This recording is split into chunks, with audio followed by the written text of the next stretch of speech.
मैं बूंदी शहर में स्थित तारागढ़ दुर्ग बोल रहा हूं।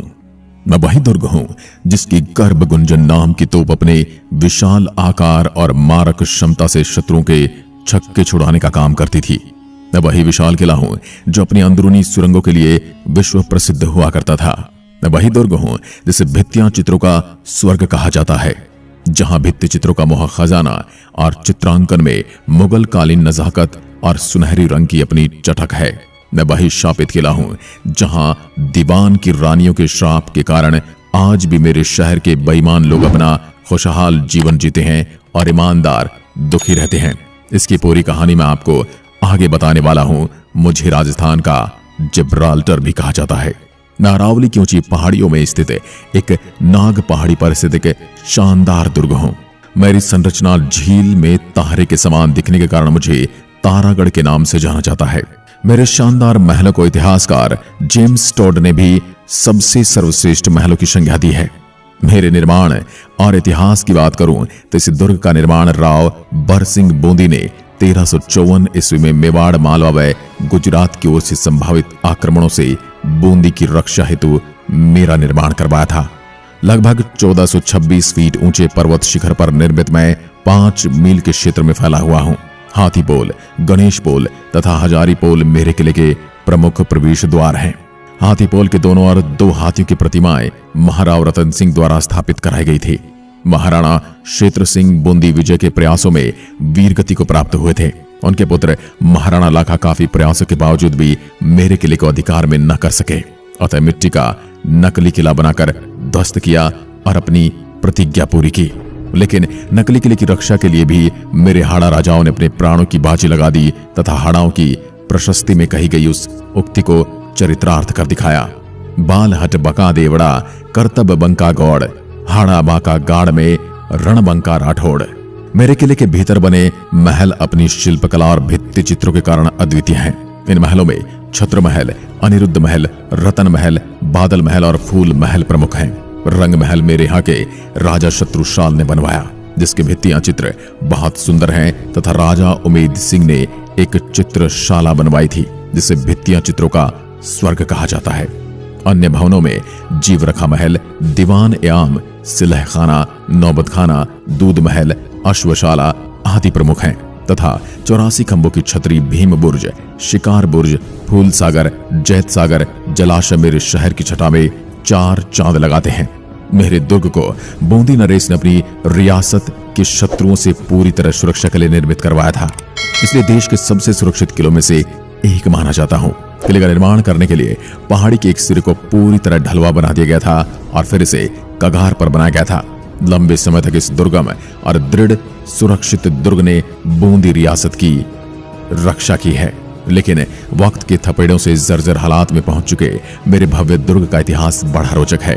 भारत के दक्षिण में पूर्व हाड़ौती इलाके में बना मैं सबसे प्राचीन और विशालतम दुर्ग में से एक हूं। बूंदी को एक खास शहर बनाने में भी मेरा खास योगदान है। किले के कारण बूंदी एक पर्यटन शहर बन चुका है। हालांकि अपने जीवन के 700 वर्ष के इतिहास को देखने भोगने के बाद मैं अपनी वृद्धावस्था में हूं, लेकिन फिर भी अपने चारों ओर एक सफेद आभा लिए दुर्ग मिट्टी के ढेर पर पड़ी सोने की मोहर की तरह कीमती और मूल्यवान है। वर्तमान में हरी भरी पहाड़ियों और जंगली इलाकों से घिरा मैं मौजूदा दौर की उपेक्षा झेल रहा हूं। पहाड़ी की खड़ी ढलान पर बने मेरे इस दुर्ग में प्रवेश करने के लिए 3 विशाल द्वार बनाए गए हैं। इन्हें लक्ष्मी पोल, फूटा दरवाजा और गागुड़ी का फाटक के नाम से जाना जाता है। 13वीं-14वीं शताब्दी में बने इन विशालकाय दरवाजों में अब दरारें पड़ने लगी हैं और अधिकांश भाग खंडहर हो चुका है। इतिहास के सुनहरे दौर में स्टार फोर्ट सुरंगों के लिए बहुत प्रसिद्ध था। हालांकि अब ये सुरंगें बंद हो गई हैं और नक्शे के अभाव में इनकी खोज कर पाना अत्यंत जटिल काम है। मेरे किले की भीम बुर्ज पर रखी गर्भ गुंजन तोप अपने विशाल आकार और मारक क्षमता से शत्रुओं के छक्के छुड़ाने का कार्य करती है। अभी भी जब यह तोप यहां रखी हुई है, लेकिन वर्तमान में यह सिर्फ प्रदर्शन की वस्तु बनकर रह गई है। कहा जाता है तोप चलती थी तब इसकी भयावह गर्जना से उदर में झांकर हो जाती थी, इसलिए उसका नाम गर्भ गुंजन रखा गया। 16वीं सदी में यह तोप मेरे परिसर में कई बार गूंजी थी। भीम बुर्ज से अब बूंदी का शानदार विहंगम दृश्य देखा जा सकता है। साथ ही बूंदी के हर कोने से मेरे भीम बुर्ज पर रखी है तोप इतिहास की कहानी बयान करती गर्व से खड़ी दिखाई देती है। यहाँ का चौहानगढ़ विशाल जलाशय के कारण प्रसिद्ध है। इतनी ऊंचाई पर किले के परिसर में जलाशय होना दुर्ग की सुंदरता को बढ़ा देता है। यह उस समय अपनाई जाने वाली वाटर हार्वेस्टिंग प्रणाली का बहुत ही उम्दा उदाहरण है। इन जलाशयों में वर्षा का जल सिंचित रखा जाता था और संकट काल होने पर आम निवासियों की जरूरत के लिए पानी का उपयोग किया जाता था। जलाशयों का भार चट्टानी होने के कारण पानी साल भर यहाँ एकत्र रहता था। दुर्ग के परिसर में रानी महल एक छोटा और सुंदर महल जो राजाओं की रानियों और प्रेमिकाओं के रहने के काम आता था। यह खूबसूरत महल अपनी शानदार भित्ति चित्रकला और खिड़कियों पर कांच की कार्य के कारण पहचाना जाता है। उचित रखरखाव के अभाव में कांच के रंग फीके पड़ने लगे हैं। यहाँ पर प्राचीन काल में मीणा सरदार बूदा का शासन था और उसी के नाम पर मेरे नगर का नाम बूंदी पड़ा और मेरा किला बूंदी का किला कहलाया। मुझ पर हुए आक्रमणों की बात करूं तो इससे पहले यदि आप चैनल पर नए हैं तो वीडियो को शेयर और सब्सक्राइब जरूर कर लें। मुझ पर आक्रमणों की बात करूं तो महाराणा क्षेत्र सिंह बूंदी विजय करने के प्रयास में मारे गए थे। उनके पुत्र महाराणा लाखा ने बूंदी विजय की प्रतिज्ञा की थी, लेकिन काफी प्रयासों के बावजूद भी बूंदी पर अधिकार न कर सके तो उन्होंने मिट्टी का नकली दुर्ग बनवाकर उसे ध्वस्त कर अपनी प्रतिज्ञा पूर्ण की। लेकिन नकली दुर्ग की रक्षा के लिए बिहाड़ा चौहानों ने अपनी प्राणों की बाजी लगा दी। तारागढ़ किला बूंदी पर कभी मेवाड़ शासकों का तो कभी मालवा के सुल्तानों का अधिकार रहा। मालवा के सुल्तान ने तारागढ़ दुर्ग पर आक्रमण कर दुर्ग पर अधिकार कर लिया। उसके बाद तारागढ़ बूंदी में महमूद खिलजी ने अधिकार कर लिया। महाराणा कुंभा ने भी बूंदी पर अधिकार किया था। अब मैं आपको बताता हूं कि मुझे और मेरे शहर को सती का श्राप क्यों लगा। मेरे यहाँ के बड़े बुजुर्ग ऐसा मानते हैं कि मेरे किले में कई सालों तक हाड़ा वंश के शासकों ने ही राज किया। अब बूंदी पर राजा उमेद सिंह हाड़ा का साम्राज्य था। तब इस रियासत के दीवान मोहन जी भाई हुआ करते थे। एक बार जब राजा उमेद सिंह दिल्ली आए तब उन्हें वित्तीय संकट का सामना करना पड़ गया।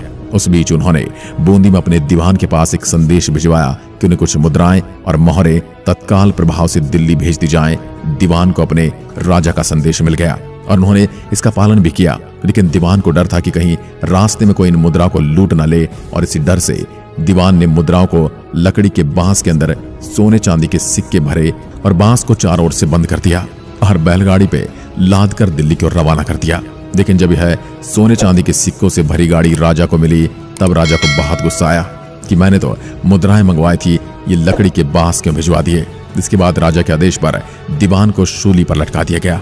लेकिन जब राजा को सच्चाई पता चला तब राजा को बहुत अफसोस हुआ, लेकिन तब तक बहुत देर हो चुकी थी।